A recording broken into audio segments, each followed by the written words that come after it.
В случая ние какво правиме? Значи правиме дизайн на абсолютно всички типове вътрешни страници, в зависимост от това какъв тип сайт разработваме. Било то корпоративен, било то по-арт насочен, било без значение типа на сайта. Ние се съобразяваме с изискванията по този сайт и съответно се прилагат и във вътрешните страници. Модули важни, които трябва да присъстват, се упоменават. Съдържание, снимкова информация, текстова информация. Имаме практика при нас, когато разполагаме с предварително подадена текстова информация, направо да си я сложиме в лейаута, клиента да си я види, така се създава съвсем друго впечатление, той вече почва да вижда едва ли не неговия сайт в един по-завършен вид.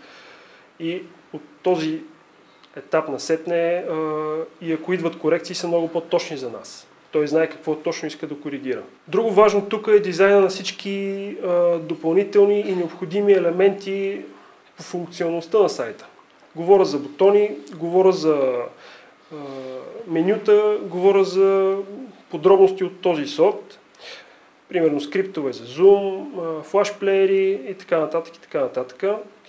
Това всичкото като съвкупност от работа се прави точно в този етап, когато се изработват и вътрешните страници,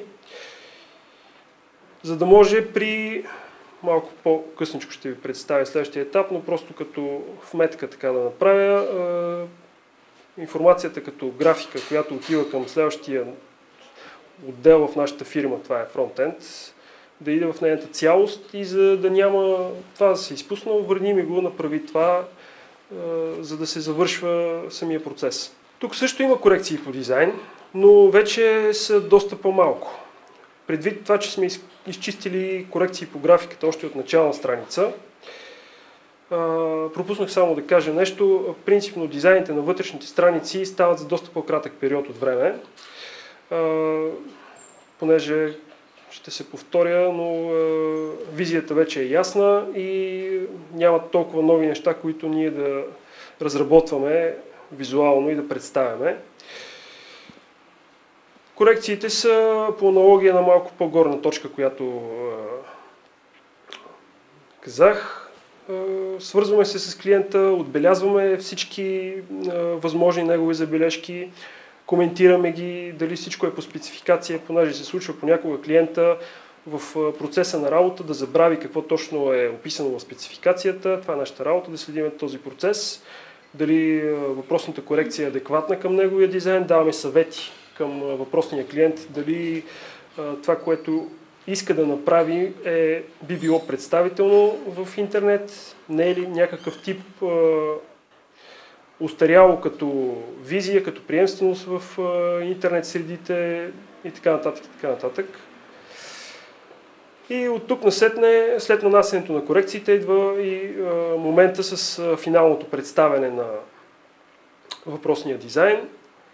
Събираме всички разработени интернет страници, публикуват се на нашия демо сървър, клиента си ги разглежда в своята цялост и с потвърждаването на дизайна до тук, той реално потвърждава и успешното завършване на въпросния етап от работата по сайта. След като се одобри дизайна, въпросният дизайн бива прегледан от човек, който е ангажиран с